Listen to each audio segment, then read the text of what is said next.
तुझ्या घरी या ना जेवायला. येईल बाई, द्वादशी सोडायला तुझ्याकडे येईल.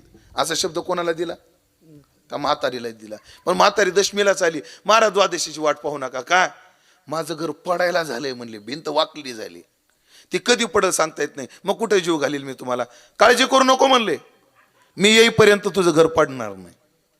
त्या म्हातारीला तुकाराम महाराज शब्द एवढा विश्वास, पूर्ण वाकलेली भिंत, म्हातारी तिथेच राहायला लागली. लोक म्हणले, अगं म्हातारे पडशील, पडल, मरशील. ते म्हणले, नाही, माझे गुरु मला म्हटले पडणार नाही, पडणार नाही. गुरु शब्दावर काय विश्वासो गुरु वाक्येषु. आणि नाहीच, द्वादशीला स्नान झालं, जागर संपला. तुकाराम महाराज टाळकऱ्यासोबत गेले, जेवण खावण केलं. म्हणले, बाई तू जेव. तिचं जेवण होऊ दिलं. मग चला आता बाहेर. बाहेर आले, मग घर पडलं. मग त्या बाईला घर नाही. मग तुकाराम महाराजांनी गावातल्या ज्येष्ठ लोकांना बोलवलं, वर्गणी केली आणि त्या म्हातारीला घर दिलं. प्रधानमंत्री आवास योजनेऐवजी तुकाराम महाराज आवास योजना पाहिजे. कारण गरीबाला घर बांधून दिलं पाहिजे, ही पहिली संकल्पना माझ्या तुकोबरायची ध्यानात ठेवा. मग नाव काय पाहिजे? तुकाराम महाराज आवास योजना. बरोबर ना? तुकाराम महाराजांची अशाच कीर्ती अजून वाढत राहिल्या. तुकाराम महाराज आता लोगावमधलं बरंचसं चरित्र. एक नावजी माळी म्हणून होता, मोठी तुकोबऱ्यावर श्रद्धा, आवाज गोड होता त्याचा, पण त्याला पाठांतर नसायचं. ते काही चुकीचं बोलायचा. एके दिवशी एका विद्वानानं सांगितलं, असं चुकीचं बोलत जाऊ नको. द्वारकेची आणि केने आली याची ठाया आणि पुढे भक्त राया चोजवित, तो वेगळंच काहीतरी म्हणायचा. आणि मग त्यामुळे तो खजील झाला. तुकाराम महाराजांनी त्या विद्वानाला त्याची माफी मागायला लावली आणि त्याला साक्षात्कार करून दिला. तो तुकोबरायचा अनन्य भक्त झाला. तो तुकोबरायच्या कीर्तनामध्ये फुलाच्या माळा घेऊन यायचा. त्याचं नाव नावजी माळी. एक कासार होता तिथे, शोभा त्याचं नाव. महाराज तो कासार आहे, त्याला श्रद्धाच नव्हती तुकोबरायावर. गावात कीर्तन असतं, तुकोबरायच्या घरी झोपायचा. तेव्हा एकच होता. कोण? हे का नाही? तिथं झोपलं, घरी झोपायचं. पण एकाने आग्रहानं धरून आणलं. पहिल्या दिवशी आला, मग यायचं म्हणून आला. पण त्याच्या हृदयात भाव वाढत गेला. एकदा त्यानं कल्याणवरून रूपं आणलं, आपलं शिसं आणलं बांगड्या भांड्यासाठी. जुन्या काळात शिसा आणि तांब मिसळलं की त्याचं कासं बनतं. कसं ते शिसं आणलं, त्या शिशाचं रूप झालं. तो पैसा त्याला आला. तुकोबरा श्रद्धा अधिकच वाढली. मग त्यांनी ती विहीर बांधली लोकांकरता. ती विहीर आता कुठे? विमानतळामध्ये गेली ती विहीर. आता ती विहीर अजून आहे, शोभा कासारानं बांधलेली विहीर, त्याच्यात उरलेली खूप सुंदर विहीर आहे. कधी जर नागपूरहून पुण्याला विमानानं जर आले तर खिडकीजवळचं सीट घ्या आणि असं वाकून बघायचं. ती भिंत संपली की ती विहीर विमानातून मी पाहिलेली आहे. कारण असं जाऊच देत नाहीत, फार परमिशन घ्यावी लागते असं जायला. म्हणून ती विहीर बांधली, निष्ठावान झाला. पण त्याची बायको तुकाराम महाराजांच्या बायको सारखीच तशीच. तिने म्हणली, माझा नवरा याने बिघडवला म्हणले. ती म्हणले, का हो? एक दिवस तुमच्या गुरुला आणा ना म्हणे आपल्या घरी आंघोळीला. बरं झालं म्हणे, माझ्या बायकोला श्रद्धा आज निर्माण झाली. आणलं. तिनं असं पाणी गरम केलं आणि तुकोबराच्या अंगावर उखळतं पाणी टाकलं. तुकाराम महाराजांनी, जळे माझी काया लागला वनवा, दावरे केशवा माय बापा, काहीच नाही म्हणा, पेटली सकळ कांती रोमावळी. पण अरे देवता राखेतया मारील कोण, न मोडे काटा पायी हिंडता वन. हो, तुका म्हणे हरी आणि प्रल्हादाशी यत्न करी. दावा केला. त्या पाण्याचा तुकोबरावर काहीच परिणाम झाला नाही. तुकोबरा निघून गेले. तिने बाई चिटकुळे शिकलेले दिसतंय. हो, पण त्याच्या अंगावर काय नाही. पण हिच्या अंगाची लाही हिच्या अंगावर कोड फुटला. हरिभक्ताची निंदा करणं चांगलं नसतं. कोड फुटला, आग व्हायला लागली, आरडायला लागली. रामेश्वर भट्टाला ह्यांचा झटका माहित होता.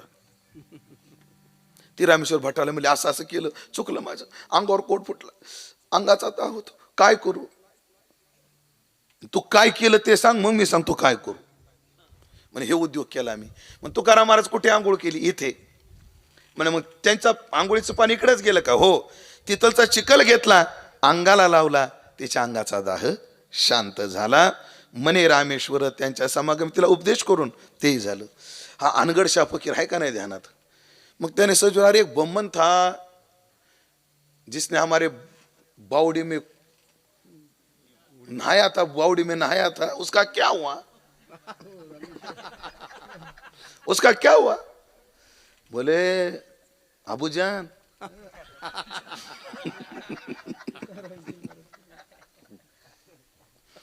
अबू जान वो बमन था ना, वो देव को गया, और वहां एक तुकाराम महाराज है, हाँ हो गया काम उनका. हाँ कौन है ये तुकाराम महाराज.